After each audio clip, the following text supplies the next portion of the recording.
నమస్తే, welcome to Bharati TV. నేను Bapayya. Politicians పిల్లలు చాలా జాగ్రత్తగా ఉండాలి. వాళ్ళ కొడుకులైనా కూతుళ్ళైనా ఏ విషయంలోనూ తొందరపడకూడదు. ఎందుకని అంటే ఈ పొలిటీషియన్స్ ఎంతో కష్టపడి వాళ్ళ కెరీర్ని బిల్డ్ చేసుకుంటారు. ఒక వ్యాపారం చేయటమో లేకపోతే సినిమాల్లో నటించటమో అయితే కొంత వెసులుబాటు ఉంటుంది. అంటే వ్యాపారం అయితే డబ్బు పెడతారు, రూపాయి పెడితే 10 రూపాయలు వస్తాయి, అది వేరే విషయం. కానీ పొలిటికల్గా ఎదగాలి అని అంటే వాళ్ళు ఎంత ఒదిగి ఉండాలి, ప్రజలకు ఎంత దగ్గరగా ఉండాలి, ప్రజల్లో ఎంత మంచి పేరు సంపాదించుకుని ఉండాలి. అది ఒక పూటతో వచ్చేదో, ఒక రోజుతో వచ్చేదో, లేకపోతే ఒక నెలలో వచ్చేదో, సంవత్సరంలో వచ్చేదో కాదు. ప్రజల్లో నలిగి నలిగి నలిగి కొన్ని సంవత్సరాలు పడుతుంది ఒక ఎమ్మెల్యే టికెట్ పొందాలి అని అంటే. సో కాబట్టి వాళ్ళు అంత జాగ్రత్తగా కెరియర్ని బిల్డ్ చేసుకుంటే వాళ్ళ పిల్లలు మాత్రం ఒక్క పూటతోటి మటాష్ చేసేస్తున్నారు, పరువంతా తీసుకెళ్ళి గంగలో కలిపేస్తున్నారు.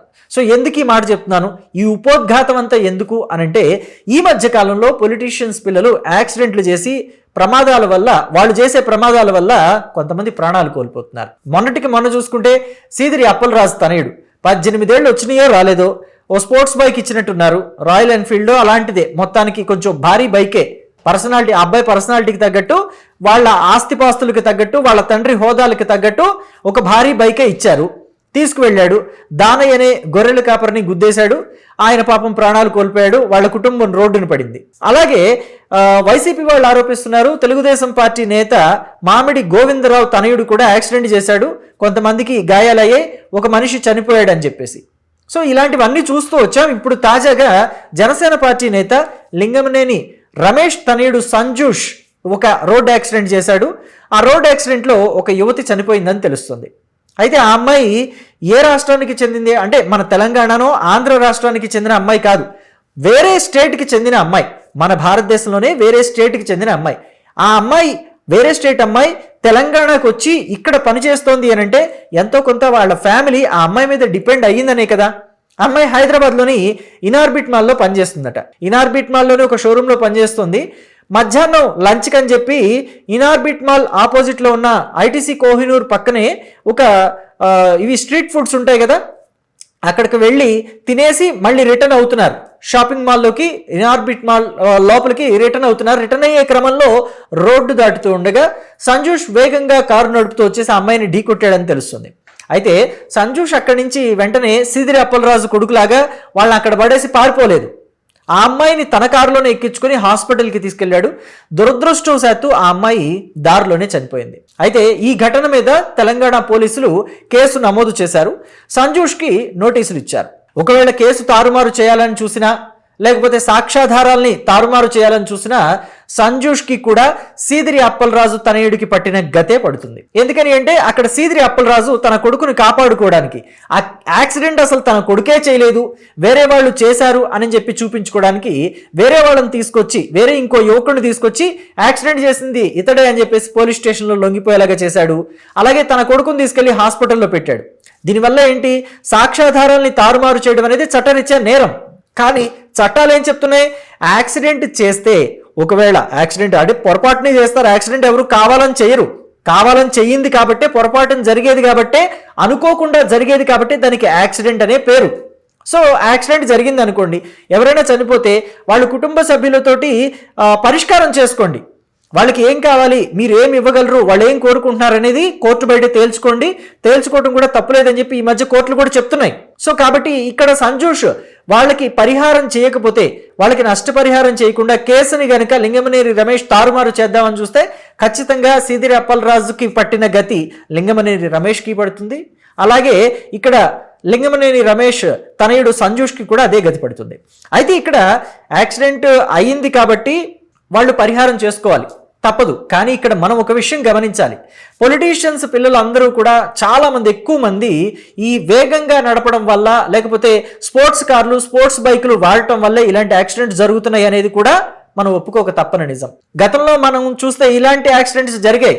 బాబు మోహన్ తనయుడు కూడా వేగంగా కారు నడపడం వల్లే చనిపోయాడు, ఆయన కూడా అప్పుడు పొలిటీషియన్గానే ఉన్నారు. కోడెల శివప్రసాద్ తనయుడు కూడా వేగంగా కారు నడపడం వల్లే ఆయన కూడా చనిపోయాడు. ఇక్కడ వాళ్ళకే నష్టం జరిగింది, బాబు మోహన్కి నష్టం జరిగింది, అలాగే కోడెల శివప్రసాద్కి నష్టం జరిగింది. నిజంగా చెట్టంత ఎత్తు ఎదిగిన కొడుకు ఒక్కసారిగా ఇక లేడు అని అంటే ఆ తండ్రి హృదయం ఎంత తల్లడిల్లిపోతుందో పిల్లలకి తెలుసా? పిల్లలకి తెలిస్తే ఇలా చేస్తారా? ముఖ్యంగా పొలిటీషియన్స్ కూడా కొంత వాళ్ళ పిల్లలకి సర్ది చెప్పే ప్రయత్నం చేయాలి. మన భారతదేశంలో నాకు తెలిసి ఎక్కడా కూడా ఇలా రేసింగ్ చేసేయడానికి వీలుగా రోడ్లేం లేవు. మన హైదరాబాద్లో ఉన్న ఔటర్ రింగ్ రోడ్ అందుకు పనికొస్తుందంటే పనికి రాదనే చెప్పాలి. ఏదో 350cc 450cc కారులు తీసుకొచ్చి రేసింగ్ చేస్తానంటే కుదరదు. ఇది కేవలం పొలిటీషియన్స్ పిల్లలకే కాదు, సినిమా యాక్టర్ల పిల్లలు, బిజినెస్ మెన్ల పిల్లలకు కూడా ఇది వర్తిస్తుంది. గతంలో అజారుద్దీన్ తనయుడు కూడా ఇలాగే స్పోర్ట్స్ బైక్ తోటి రేస్ చేస్తూ చనిపోయాడు. సో అజారుద్దీన్ ఎంత బాధపడి ఉంటాడు ఆ టైంలో మీరు ఊహించుకోండి. అలాగే కోటా శ్రీనివాసరావు తనయుడు, ఆయన కూడా స్పోర్ట్స్ బైక్ మీద వెళుతూనే ఆ అప్ప దగ్గర చనిపోయాడు. సో ఇవన్నీ కూడా అంటే సినిమా నటులే కాదు, పొలిటీషియన్సే కాదు, ఎవరైనా బడాబాబుల పిల్లల్ని వాళ్ళు జాగ్రత్త చేసుకోవాలి. వాళ్ళు స్పోర్ట్స్ బైక్లో, స్పోర్ట్స్ కార్లో అడుగుతారు. ఎందుకంటే వాళ్ళు ఆ స్పోర్ట్స్లు, రేసింగ్లు అన్నీ చూస్తూ ఉంటారు కదా. డబ్బులున్నాయి, మా డాడీ ఎందుకు కొనివ్వడు, డబ్బులున్నాయి, మా మమ్మీ ఎందుకు కొనివ్వదు, మా మమ్మీ మా డాడీని ఎందుకు కన్విన్స్ చేయదు, ఇలాంటివే వాళ్ళ మనసులో ఉంటాయి. కానీ మనం ఎంతో కష్టపడితే కానీ ఈ స్థాయికి రాలేకపోయాం. ఒక పొలిటీషియన్ గానో, ఒక సినిమా యాక్టర్ గానో నేను ఇంత పేరు గడించాను అంటే అది ఓవర్ నైట్లో వచ్చింది కాదు. మీరు ఈ స్పోర్ట్స్ బైక్లో, ఈ స్పోర్ట్స్ కార్లో వేసుకుని వెళ్ళి ఎవరెవరినో గుద్దేసి చంపేస్తే, లేకపోతే మీరే పోతే మేము ఏడవాలి, ఎవరైనా పోతే మన వల్ల వాళ్ళ తల్లిదండ్రులు, వాళ్ళ ఫ్యామిలీ ఏడుస్తారు. ఆ ఏడుపు మన ఫ్యామిలీకి మంచిది కాదు. ఇలాంటి మాటలు చెప్పి వాళ్ళని కన్విన్స్ చేసుకొని తీరాలి. అందుకే నేను టైటిల్లో కూడా పెట్టాను, పొలిటీషియన్స్ దయచేసి బాధ్యతగా ఉండండి అన్నట్టుగా నేను తమ్నైల్లో కూడా పెట్టుకొచ్చాను. సో మరి దీన్ని లింగమనేని రమేష్ ఎలా డీల్ చేస్తారు, అలాగే ఆంధ్రప్రదేశ్ ప్రభుత్వం ఏమైనా ఇన్వాల్వ్ అవుతుందా? ఇన్వాల్వ్ అవ్వటం మాత్రం ఖచ్చితంగా అంటే ఈ కేసుని తారుమారు చేయటమో, నీరు గార్చడం అనేది ఎక్కడా కూడా యాక్సెప్ట్ చేసేది కాదు. ఖచ్చితంగా ఇప్పుడు ఆంధ్రప్రదేశ్లో కూటమి సర్కార్ ఉంది కాబట్టి వాళ్ళైతే ఇలాంటి నీరుగార్చే ప్రయత్నాలు చేయరు అని చెప్పి మనకి వినిపిస్తుంది. ఎందుకంటే వాళ్ళు ఆల్రెడీ లాక్ అయిపోయారు సీదిరి అప్పలరాజు కేసు విషయంలో. సో కాబట్టి మీరు మీ నాయకుడి విషయం, మా నాయకుడి విషయంలో మీరు అలా చేసి మీ నాయకుడి విషయంలో ఇలా చేస్తారా అని చెప్పి వైసీపీ క్వశ్చన్ చేస్తుందనే ఉద్దేశంతో ఖచ్చితంగా ఈ విషయంలో బాధ్యతగానే ఉంటారు. అలాగే ఎవరైతే బాధితులు ఉన్నారో వాళ్ళకి న్యాయం జరిగేలాగా చూస్తారు అని చెప్పేసి ఎక్కువ మంది చెప్తున్నారు. మరి దీని మీద మీ అభిప్రాయాన్ని కమెంట్ బాక్స్లో తెలియచేయండి. పొలిటీషియన్స్ అలాగే బడాబాబులు ఎంత బాధ్యతగా ఉండాలి వాళ్ళ పిల్లల విషయంలో, వాళ్ళకి స్పోర్ట్స్ బైకులు, స్పోర్ట్స్ కార్లు కొనివ్వటం వల్ల జరిగే నష్టాలు ఏంటి అనేది మీరేమనుకుంటున్నారు? ఇది నివారించాలంటే, ఇలాంటి ఘటనలు పునరావృతం కాకుండా ఉండాలి అని అంటే ఏం చేస్తే బాగుంటుందని మీరు ఎక్స్పెక్ట్ చేస్తున్నారో మీ అభిప్రాయాల్ని కమెంట్ బాక్స్లో చెప్పండి. Thank you.